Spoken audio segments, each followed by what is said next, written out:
In a small, peaceful neighborhood tucked away at the edge of rolling green hills, there lived a man who loved his land more than anything else. This man had spent most of his life on this property, surrounded by nature and memories. His house was modest, a simple farmhouse with peeling paint, but it wasn't the house that made the place special. It was the barn dock. The barn stood tall and proud, painted in shades of faded red, with patches of rusted metal here and there. To anyone passing by, it might have looked like just an old structure, but for the man, it was so much more. That barn held decades of stories. It was where his father once taught him how to fix tractors under the scorching summer sun.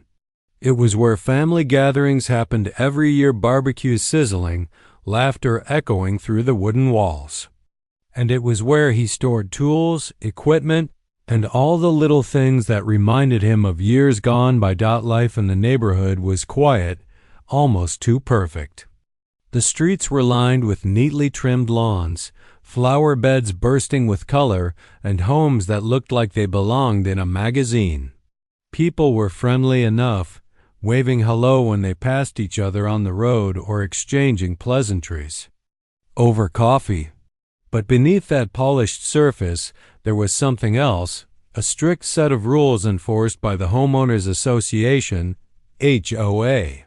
These weren't your typical, don't park your car on the grass kind of rules. No, these were detailed, nitpicky regulations about everything from mailbox colors to fence heights. Nothing escaped their watchful eyes. For years, the man had managed to fly under the radar. He kept to himself, minding his own business while tending to his land. His barn, though old, didn't bother anyone.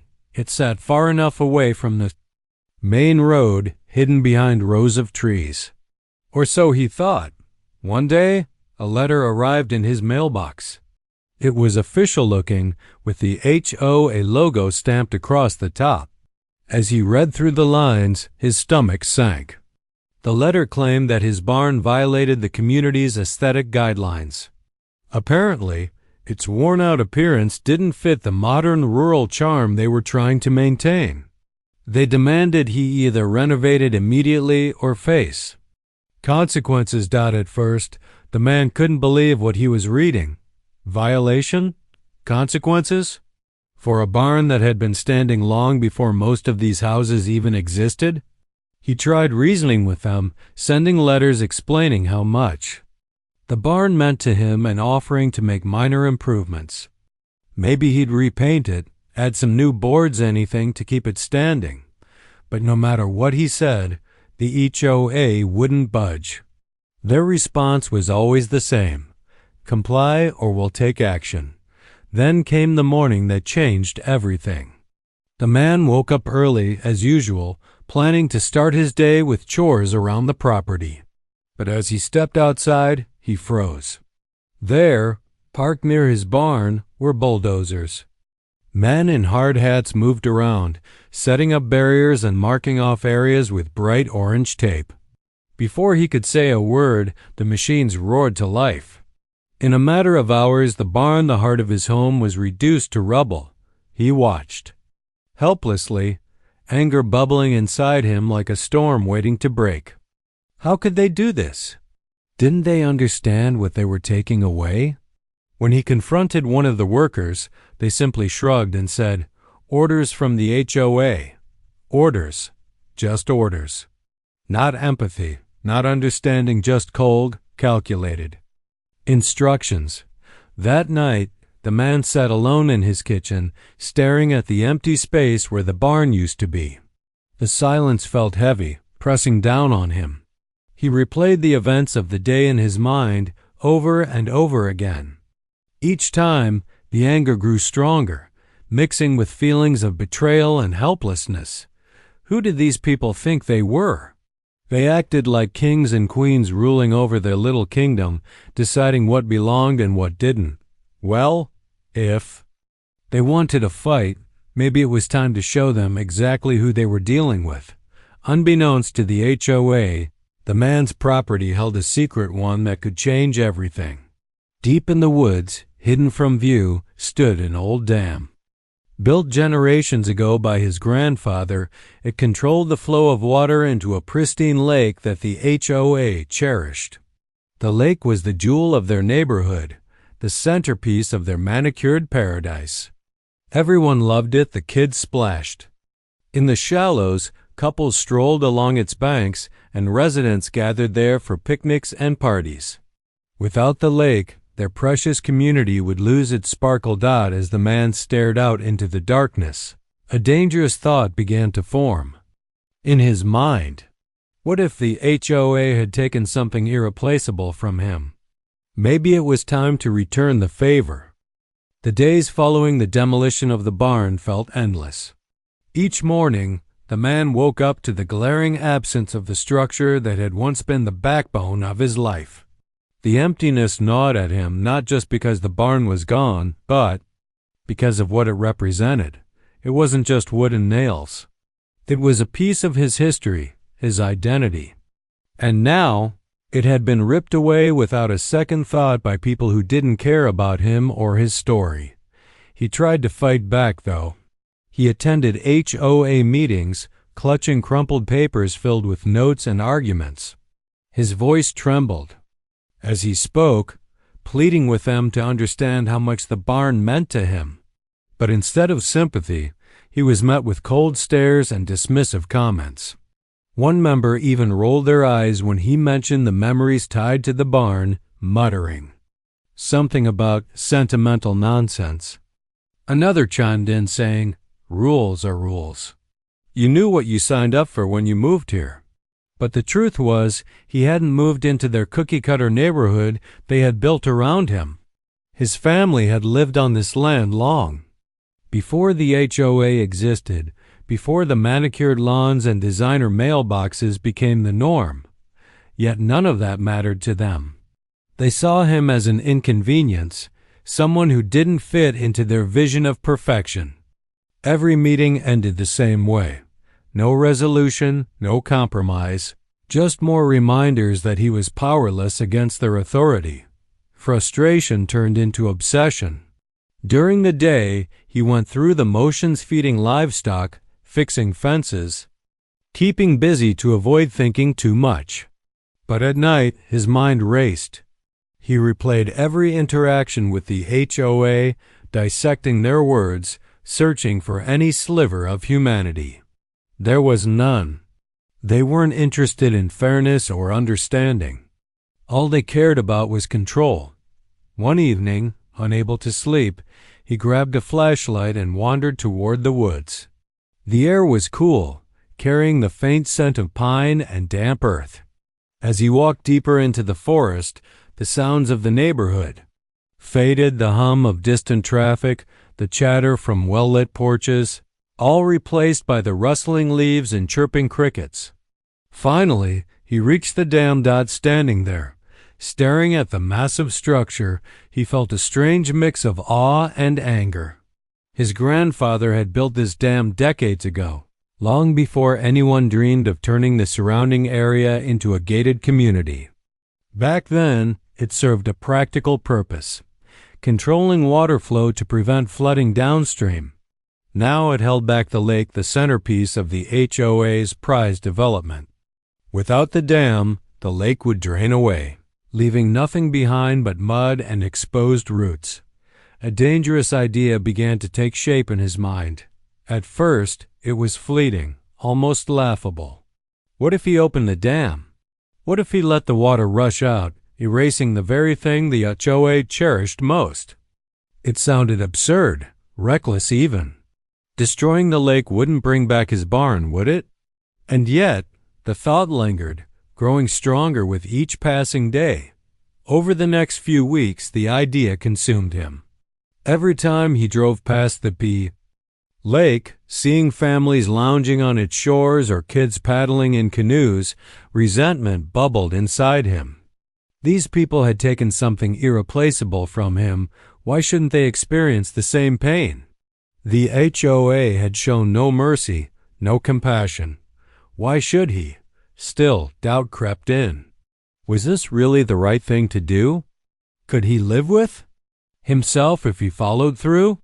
To push those questions aside, he reminded himself of their actions. They hadn't hesitated to destroy his barn. They hadn't cared about his feelings or the memories tied to it. If anything, opening the dam would be justice. Poetic, undeniable justice. As the days passed, the plan started to crystallize. He began researching how the dam worked, poring over old blueprints left behind by his grandfather. He spent hours in the dim light of his kitchen table, tracing lines and making notes. Slowly, he pieced together the mechanics of the structure. Opening the dam wasn't as simple as flipping a switch. It required precision, timing, and careful planning. But the more he learned, the more confident he became. To prepare, he visited the dam frequently, always late at night when no one else was around. He checked the locks, tested the gears, and inspected the gates to ensure they were in working order. He even installed hidden cameras nearby, just in case someone decided to snoop around. Everything had to be perfect. If he was going to do this, he couldn't afford mistakes. Despite his determination, guilt occasionally surfaced. He imagined the chaos that would follow a dry, cracked lake bed, angry neighbors pointing fingers, lawsuits flying in every direction. Would they figure out it was him? Probably not, given how secretive he was being. Still, the possibility weighed on him. This wasn't just revenge anymore. It was war. And wars always came with collateral damage. But whenever doubt threatened to derail him, he remembered the bulldozers tearing down his barn. He pictured the smug faces of the HOA members, their indifference cutting deeper than any blade. Those images fueled his resolve. If they could show no mercy, why should he? By the time he finalized his plan, the man had transformed. Gone was the quiet, unassuming farmer who kept to himself.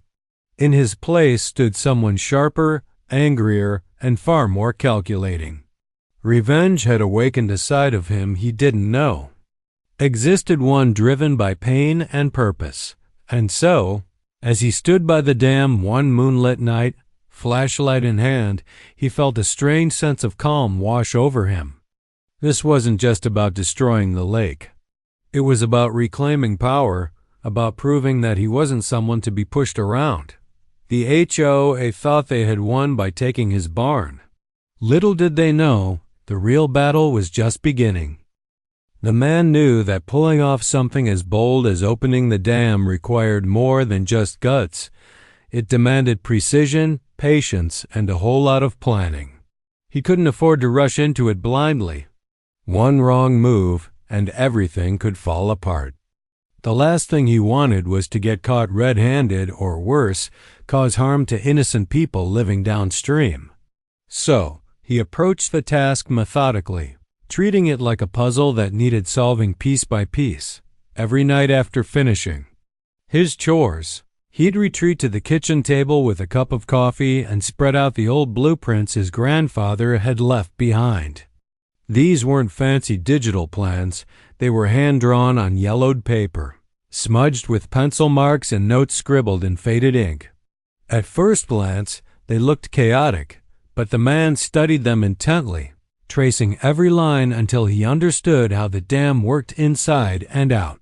He learned about the control room hidden within the structure, a small, locked chamber housing valves, levers, and gauges.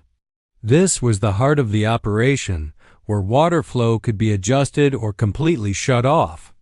Opening the gates wide would unleash a torrent powerful enough to drain the lake within hours. But getting access to the control room wasn't easy. It had multiple locks, security measures put in place years ago to prevent tampering.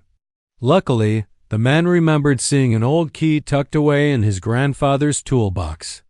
When he retrieved it and tested it on one of the locks, it fit perfectly.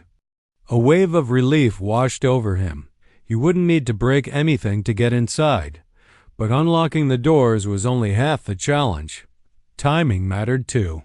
If he opened the dam during daylight hours, someone might notice. The sound alone Deafening roar as millions of gallons of water surged through the gates would draw attention immediately. No, he needed darkness, silence, and ideally bad weather to mask his actions. Stormy nights were perfect for this kind of work. Heavy rain would provide cover, both literally and figuratively, while also giving him an excuse if anyone questioned why he was out wandering in such conditions. To ensure he stayed undetected, he began documenting everything. He wrote down dates, times, and details of the HOA's decisions leading up to the demolition of his barn. He kept copies of their letters, emails, and meeting minutes, all proof that they hadn't acted fairly. He even took photos of the bulldozers tearing down the barn, capturing the moment when his world crumbled. These records weren't just for himself, they were insurance. If things went sideways and he ended up facing consequences, he wanted evidence to show why he'd done what he did. Justice, he told himself, wasn't always pretty, but it deserved context. As the weeks passed, the man grew increasingly meticulous. He installed hidden cameras near the dam, positioning them carefully among the trees so they blended seamlessly with the surroundings.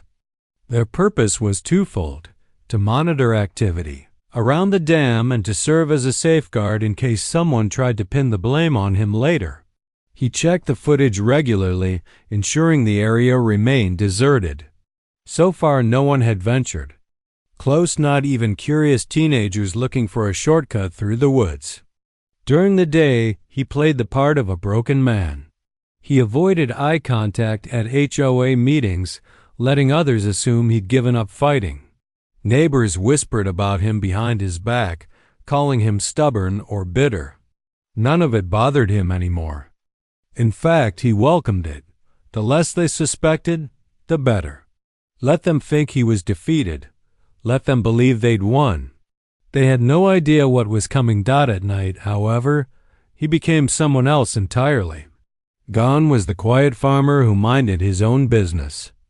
Instead, he moved with purpose, slipping through the shadows toward the dam under the cover of darkness. Each trip brought him closer to executing his plan. He tested the locks repeatedly, making sure the keys still worked. He oiled the gears and inspected the machinery, ensuring nothing would jam or malfunction when the time came. He mapped out escape routes, memorizing paths through the woods that led back to his house. Everything had to go smoothly. There was no room for error. Despite his focus, guilt occasionally crept in. Late at night, lying awake in bed, he'd wonder if he was crossing a line. Destroying the lake wouldn't hurt just the HOA, it would impact everyone who relied on it. What about the families who spent weekends fishing there? Or the kids who splashed around in the shallows during summer vacations? Was it fair to punish them for the sins of a few? These thoughts weighed heavily on him, but he pushed them aside. Fairness hadn't been part of the equation when the HOA demolished his barn. Why should it matter now? Besides, he reasoned, the lake wasn't theirs to begin with. It belonged to the land and, by extension, to him. His grandfather had built the dam, controlling the water flow long before anyone dreamed of turning the area into a gated community. If anything, the HOA had stolen the lake from him just as surely as they'd taken his barn. By the time he felt ready to act, the man had rehearsed every step countless times in his head. He visualized walking to the dam, unlocking the control room, and turning the valve that would release the water. He imagined the sound of rushing water filling the air, drowning out the chirping crickets and rustling leaves. He pictured the chaos that would follow the frantic phone calls, the panicked neighbors, the realization that their prized lake was gone forever. On the surface, it seemed like revenge, and maybe it was. But deep down, the man saw it differently. To him, it was reclamation. The HOA had shown him that power was fleeting unless you fought for it. They'd stripped him of something precious without batting an eyelash. Now, it was his turn to remind them what it felt like to lose something irreplaceable. And so, as he prepared for the final act, he felt a strange sense of calm. Fear lingered at the edges. Of course, he couldn't ignore the risks, but beneath it all was determination. This wasn't just about punishing the HOA anymore. It was about proving that he wasn't powerless, that he wouldn't let them win. Whatever happened next, one thing was certain. Life in the neighborhood would never be the same again. The night finally arrived. The weather couldn't have been more perfect for what he was about to do. Dark clouds rolled across the sky, heavy with rain, and the wind howled through the trees like a restless spirit. Lightning flashed in the distance, followed by low rumbles of thunder that echoed through the valley. It was the kind of storm that kept people indoors, huddled under blankets while they listened to the chaos outside. For him, it was the perfect cover. He waited until the neighborhood fell silent, save for the occasional crack of lightning or patter of rain against rooftops. Most folks were asleep by now, tucked away safely in their cozy homes, oblivious to what was about to happen. He grabbed his flashlight, slipped on a waterproof jacket, and headed out into the storm. The rain soaked him almost instantly, but he didn't care. His mind was focused, every step deliberate, every movement calculated. The walk to the dam felt longer than usual, though maybe it was just the weight of what he was about to do pressing down on him. Each step brought him closer to the point of no return. As he approached the towering structure, he paused for a moment, staring up at it. This dam had stood here for decades, holding back millions of gallons of water. It had been built by his grandfather, a man who believed in hard work and leaving something behind for future generations. Now it would serve another purpose, one neither his grandfather nor anyone else could have predicted. He unlocked the control room door with steady hands, the old key turning smoothly in the lock. Inside, the air was damp and musty, filled with a faint smell of rust and oil. The machinery loomed before him, its gears and levers looking almost menacing in the dim light of his flashlight. He took a deep breath, trying to calm the nerves bubbling beneath the surface. There was no turning back now. First, he checked the gauges. Everything seemed normal. The water level was stable, the pressure within safe limits. Good. He didn't want any surprises once he started opening the gates. Then he moved to the main valve, the one that controlled the flow of water. Turning it required strength, but he'd practiced enough to know exactly how much force to apply. Slowly, he began twisting the handle counterclockwise. At first, nothing happened. But then, a low rumble filled the room, a sound so deep it vibrated through the floor and up into his chest. The gates were opening. Water surged forward, rushing through the channels faster and faster. Within seconds, the rumble turned into a roar-deafening torrent that drowned out even the storm raging outside. The man stepped back, watching as the water poured out in an unstoppable wave. It was mesmerizing, terrifying, and exhilarating. All at once. He could feel the power of it, the sheer force of nature unleashed after years of being held captive. For a brief moment, he allowed himself to savor the moment. This was it, the culmination of weeks of planning, anger, and determination. But there was no time to linger. He had to get out of there before anyone noticed. Grabbing his flashlight, he locked the control room behind him and disappeared into the woods, retracing the path he'd taken earlier. The storm still raged around him, masking his movements as he made his way back home. Meanwhile, at the HOA clubhouse, things were far from peaceful. A group of residents had gathered for a monthly meeting, discussing everything from landscaping budgets to holiday decorations. The atmosphere was tense, but typical arguments breaking out over trivial matters, voices rising above the hum of the air conditioner. No one paid much attention to the distant sound of rushing water at first. After all, storms often brought strange noises, especially near the lake. But then, someone froze mid-sentence. "Do you hear that?" they asked, tilting their head toward the window. Others stopped talking too, listening intently. The sound grew louder, unmistakable now, a roar that seemed to come from everywhere and nowhere all at once.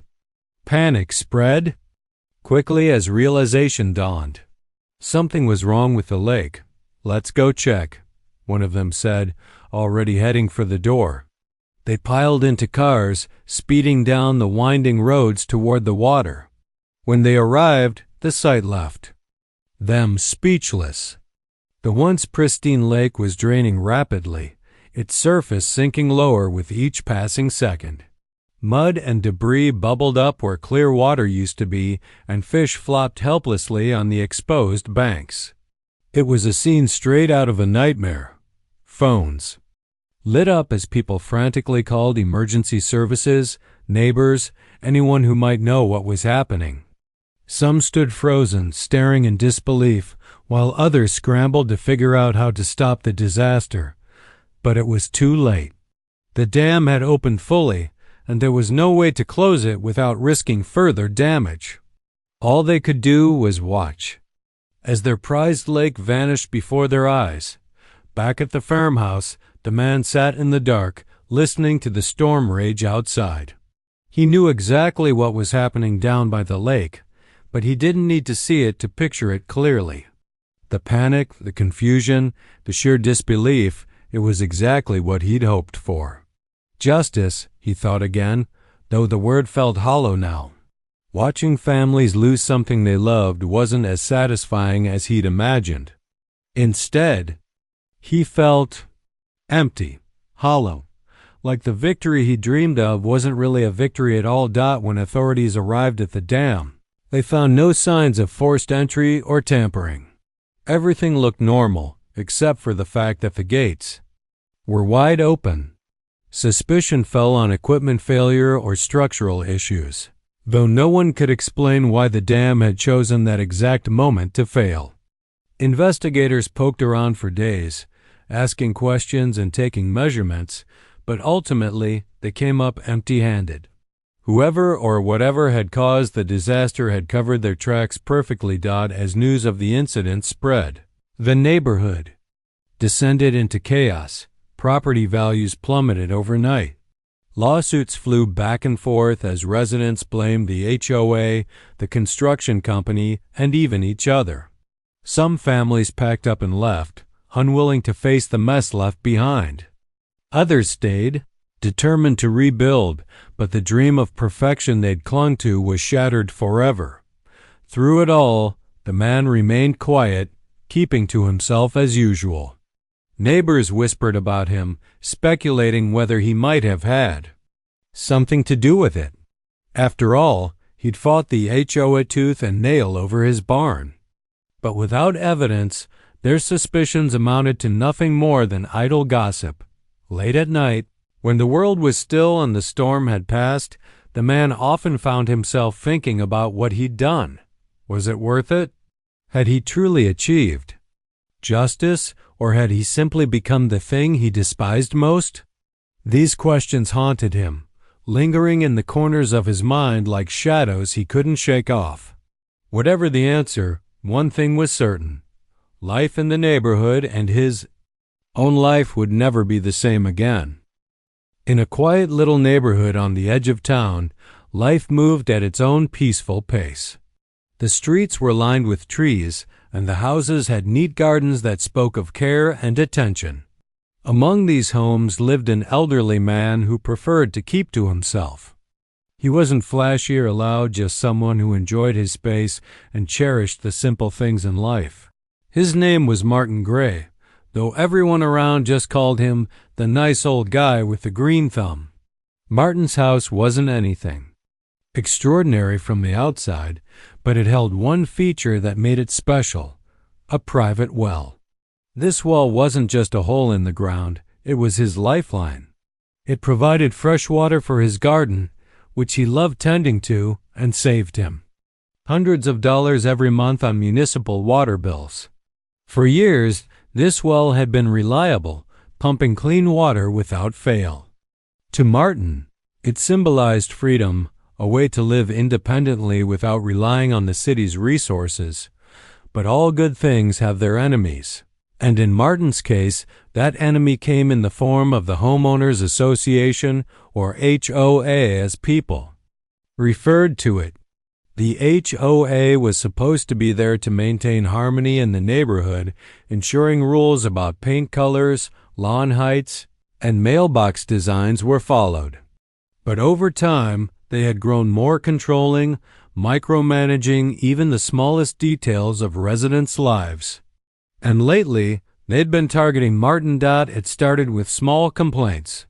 Someone said his fence was too tall, even though it matched the ones next door. Another claimed his bird feeder attracted too many squirrels, disrupting the natural balance of the area. Every time, Martin tried to reason with them, explaining that his actions weren't causing harm. But no matter how polite or patient he was, the HOA always found something new to nitpick. It felt like they were deliberately picking on him, trying to make him toe their line. One sunny afternoon, while Martin was pruning his roses, he heard strange noises coming from near his well. At first, he thought it might be animals messing around, so he grabbed his walking stick and headed over to check. What he saw stopped him dead in his tracks. There were workers standing by the well, dumping bags of concrete into it. They didn't look furtive or guilty. They acted like they had every right to be there. "What are you doing?" Martin asked, his voice rising in disbelief. One of the workers glanced up briefly before returning to his task. "We're sealing the well," he replied casually, as if filling someone's water source with concrete was the most normal thing in the world. "The HOA says it's unsafe." "Unsafe?" Martin repeated, incredulous. "This well has worked perfectly fine for decades." "Who gave you permission to touch my property?" The worker shrugged.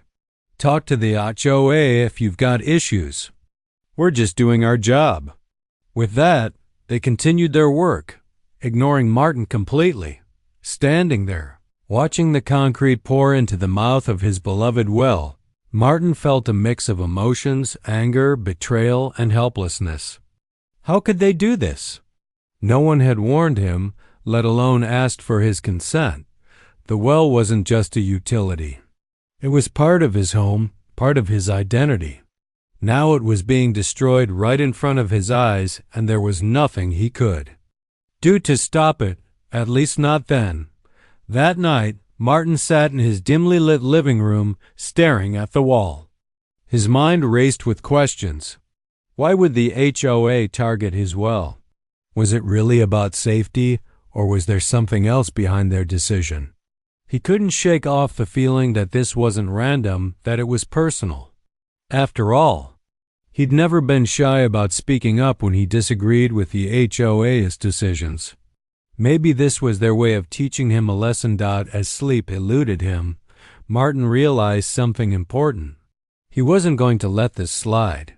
Yes, the HOA had power, but so did he. Power to investigate, to question, and to fight back. If they thought they could silence him by destroying what mattered most, they were wrong. Martin decided right then and there that he wouldn't back down. Instead, he would take a stand not just for himself, but for anyone else who might become a victim of such bullying tactics. Little did the HOA know, they had just ignited a fire within Martin. A fire fueled by determination, justice, and a stubborn refusal to give up. And soon enough, they would learn exactly what happens when you mess with the wrong person.